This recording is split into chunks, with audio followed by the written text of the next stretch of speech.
고요하고 푸른 바다, 지구 표면의 70%를 차지하며 헤아릴 수 없는 생명의 보금자리이자 기후 조절의 핵심 축인 이 거대한 수중 세계는 지금 심각한 위협에 직면해 있습니다.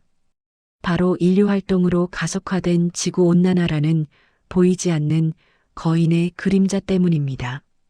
이 그림자는 우리가 익숙하게 보아왔던 바다의 모습과 기능을 근본적으로 뒤흔들고 있으며 그 파급 효과는 상상 이상으로 광범위합니다. 오늘 우리는 이 그림자가 해양 생태계에 어떻게 드리워지고 있는지, 그리고 그 영향은 얼마나 심각한지 최신 연구 결과들을 토대로 심층적으로 분석해 보고자 합니다. 2025년 과학자들은 우리에게 어떤 경고를 보내고 있으며 우리는 이 경고를 어떻게 받아들여야 할까요? 다큐멘터리 위기의 바다에서 그 실태를 추적합니다. 수십 년간 인류가 배출한 온실가스에 의해 꾸준히 가열되어 온 지구의 대기는 그 열 에너지의 상당 부분을 바다로 전달하고 있습니다. 국립수산과학원의 2025년 보고서에 따르면 지난 57년, 즉 1968년부터 2024년까지 한국 해역의 연평균 표층 수온은 무려 1.58도 상승했습니다. 이 수치는 단순한 평균치 상승을 넘어섭니다. 더욱 경각심을 불러일으키는 사실은 같은 기간 전 지구 평균 표층 수온 상승률인 0.74도보다 2배 이상 높은 수치를 기록했다는 점입니다. 이는 한반도 주변 해역이 지구 온난화에 특히 취약하거나 온난화의 영향을 집중적으로 받고 있음을 시사합니다. 이처럼 가파른 수온 상승은 단순한 숫자의 변화를 넘어 해양 생태계 전반에 걸친 복합적이고 연쇄적인 변화를 야기하고 있으며 이는 결국 인간 사회에도 돌이킬 수 없는 영향을 미치게 됩니다. 해양 생태계에 나타나는 가장 두드러지고 즉각적인 현상 중 하나는 바로 해양 열파의 증가입니다. 2024년 발표된 심층 연구에 따르면 지구 온난화로 인해 해양 열파, 즉 바다의 폭염 현상의 강도와 지속 시간이 전례 없이 급격히 늘어나고 있으며 이는 해양 생태계에 치명적인 영향을 미치고 있습니다. 해양 열파는 바다의 특정 구역에서 비정상적으로 높은 수온이 장기간, 때로는 수개월 이상 지속되는 현상을 말합니다. 이러한 극단적인 고온 현상은 바닷속 환경을 급격히 변화시켜 해양 생물들에게 엄청난 스트레스를 주고 있습니다. 상상해 보십시오. 푸른 바닷속에 펼쳐져야 할 다채로운 산호초 군락이 마치 뜨거운 열에 데인 듯 하얗게 변해가는 산호초 백화 현상이 전 세계적으로 확산되고 있습니다. 산호초는 그 자체로 아름다운 해양 경관을 형성할 뿐만 아니라 수많은 해양 생물들의 중요한 서식지이자 은신처를 제공하며 먹이사슬의 기반을 이루는 핵심 생태계입니다. 열대우림에 비견될 만큼 높은 생물 다양성을 자랑하는 산호초가 사라지면 그곳에 의존하며 살아가던 수많은 해양 생물 또한 살 곳을 잃고 멸종 위기에 처하게 됩니다. 이는 해양 생태계의 근간을 흔드는 심각한 문제입니다. 해양 열파는 비단 산호초에만 영향을 미치는 것이 아닙니다. 특정 수온 범위에 적응하여 살아가는 해양 생물들은 갑작스러운 환경 변화에 적응하지 못하고 서식지를 옮기거나 심지어는 집단 폐사하는 경우도 빈번하게 발생하고 있습니다.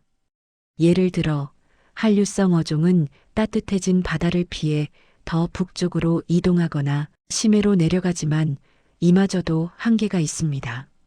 반면 난류성 어종은 서식지를 확장하며 기존 생태계를 교란하기도 합니다. 이러한 어종 분포의 변화는 기존의 어업 지도를 완전히 바꾸어 놓을 뿐만 아니라 특정 어종의 어획량 급감으로 이어져 어민들의 생계를 위협하고 국가 경제에도 막대한 피해를 주고 있습니다. 양식업 또한 예외는 아닙니다. 고수온은 양식 어류의 질병 저항력을 약화시키고 성장을 저해하며 심각할 경우 대량 폐사를 야기하여 양식업자들에게 막대한 경제적 손실을 입히고 있습니다. 더욱 암울한 전망은 현재의 온난화 추세가 지속될 경우 전 세계 해양의 약 68%가 1년 이상 지속되는 극단적인 해양 열파에 노출될 것으로 예상된다는 점입니다. 특히 한국이 속한 태평양은 이 비율이 76%까지 치솟을 수 있다는 충격적인 전망도 나오고 있습니다. 이는 태평양 연안 국가들의 해양 생태계와 수산업이 전례 없는 도전에 직면할 것임을 의미합니다. 물론 탄소 중립을 성공적으로 실현한다면 이러한 극단적인 해양 열파 노출 비율을 크게 줄이고 해양 열파의 강도 또한 현재 수준으로 유지할 수 있을 것이라는 희망적인 분석도 있지만 지금 당장의 현실은 녹록지 않으며 전 지구적이고 즉각적인 행동 없이는 이 희망조차 멀어질 수 있습니다. 수온 상승과 더불어 해양 생태계를 위협하는 또 다른 요인은 바로 해양 산성화입니다. 바다는 인류가 배출하는 대기 중 이산화탄소의 약 30%를 흡수하는 거대한 탄소 흡수원 역할을 해왔습니다. 이는 대기 중 이산화탄소 농도를 조절하여 지구 온난화를 완화하는 데 중요한 기여를 해왔지만 그 대가로 바다는 심각한 대가를 치르고 있습니다. 대기 중 이산화탄소 농도가 지속적으로 증가하면서 바다로 흡수되는 이산화탄소의 양도 늘어나게 되고 이 이산화탄소가 바닷물과 반응하여 탄산을 형성하면서 바닷물의 pH 농도를 낮춰 산성화가 진행됩니다. 바닷물의 산성화는 미세한 변화처럼 들릴 수 있지만 해양 생물들에게는 치명적인 결과를 초래합니다. 특히 탄산칼슘 골격이나 껍데기로 이루어진 산호, 조개, 굴, 성게, 그리고 미세 플랑크톤 등은 산성화된 환경에서 생존에 큰 어려움을 겪습니다. 이들은 탄산칼슘을 이용해 껍데기나 골격을 형성하는데 바닷물이 산성화되면 탄산칼슘이 용해되기 쉬워지고 새로운 껍데기나 골격을 형성하는데 필요한 에너지가 더 많이 소모됩니다. 심할 경우 기존의 껍데기나 골격마저 녹아내리게 되어 생존 자체가 불가능해집니다. 이러한 생물들은 해양 먹이사슬의 가장 중요한 기반을 구성하고 있습니다. 예를 들어 조개류는 바닷물을 여과하여 깨끗하게 유지하고 어류의 중요한 먹이가 되며 산호는 다양한 생물들의 서식처를 제공합니다.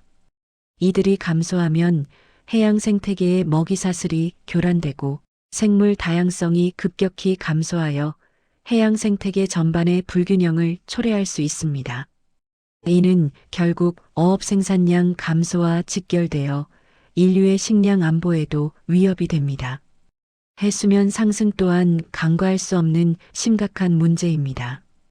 유엔 기후변화에 관한 정부 간 협의체, 즉 IPCC의 최신 보고서에 따르면 해수면 상승은 이미 발생한 지구온난화에 대한 필연적인 반응으로 2050년까지 계속 가속화될 것이며 이후 인간의 온실가스 배출량 감축 노력에 따라 그 속도가 달라질 것이라고 경고합니다.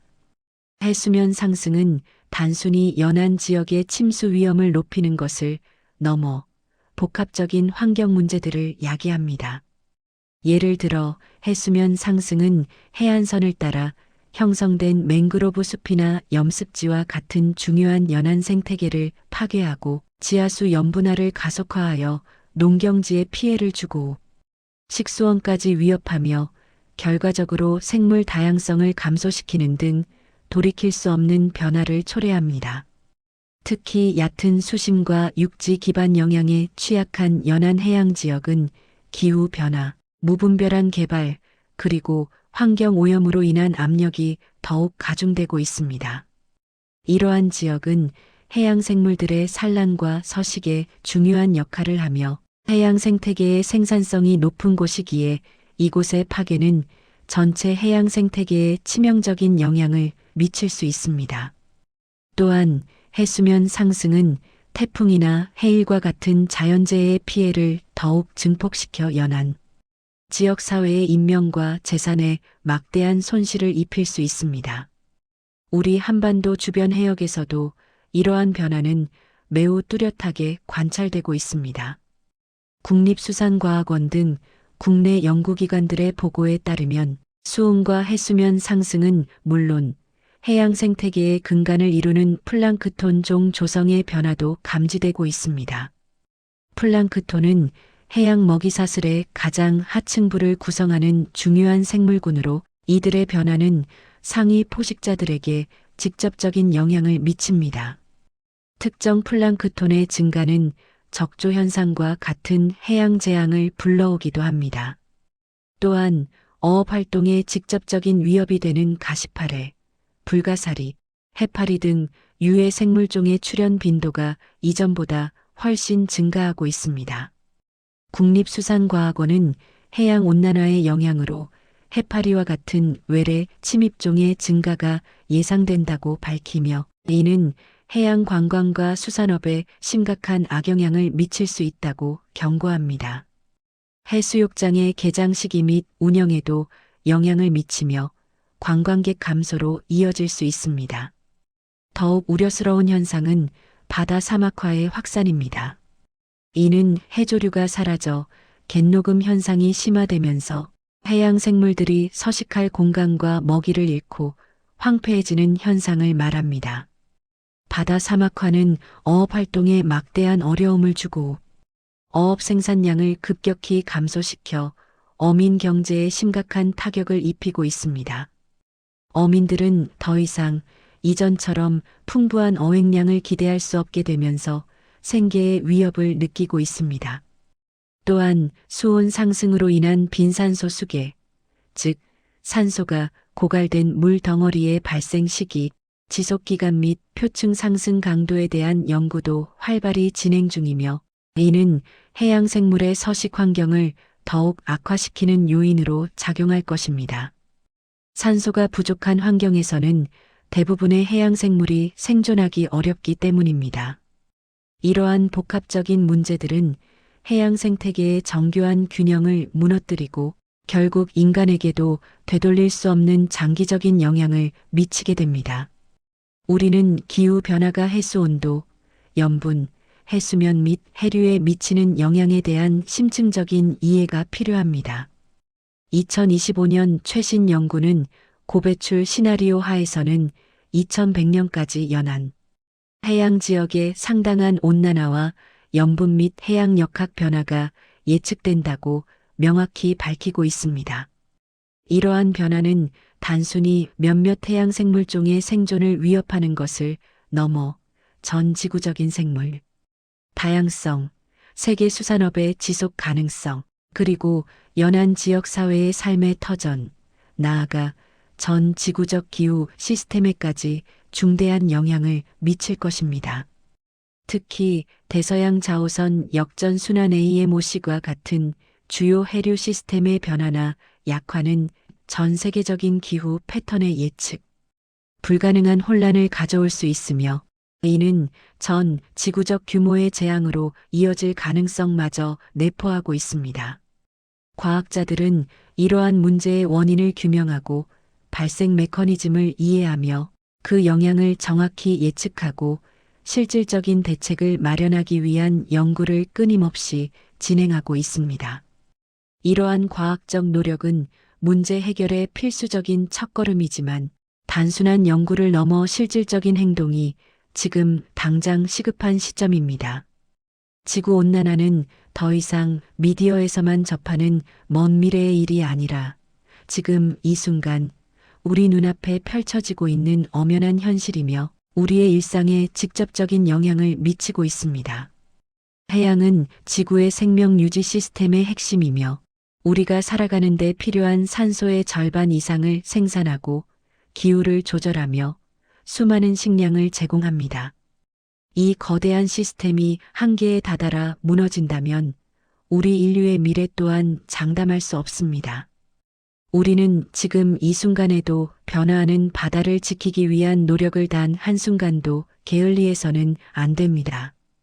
국제사회와 개별 국가 차원에서는 온실가스 배출을 획기적으로 줄이고 재생에너지로의 전환을 가속화하며 탄소 포집 및 저장 기술 개발에 투자하는 등의 노력이 필요합니다. 또한 해양 오염을 유발하는 플라스틱 쓰레기, 산업, 폐수 등의 유입을 철저히 막고 지속 가능한 방식으로 해양 자원을 이용하는 어업 관행을 확립해야 합니다. 무분별한 남획을 막고 해양 보호 구역을 확대하여 훼손된 해양 생태계가 스스로 회복할 수 있도록 시간을 주어야 합니다. 시민 개개인의 노력 또한 중요합니다. 일상생활에서 탄소 발자국을 줄이고 해양 오염을 최소화하며 해양 환경 보호를 위한 목소리를 내는 것이 필요합니다. 바다는 스스로를 치유할 수 있는 놀라운 회복 탄력성을 가지고 있지만 그 능력에도 명확한 한계가 있습니다. 침묵의 경고를 보내는 바다의 목소리에 더 이상 지체하지 말고 귀 기울여야 할 때입니다. 지구온난화가 해양 생태계에 미치는 영향을 최소화하고 건강하고 풍요로운 바다를 다음 세대에 온전히 물려주기 위한 우리의 책임감 있는 행동이 지금 바로 시작되어야 합니다. 이것은 선택이 아닌 필수입니다. 다큐멘터리 위기의 바다는 앞으로도 지속적인 관심을 가지고 이 문제에 대한 심층적인 보도를 이어갈 것입니다.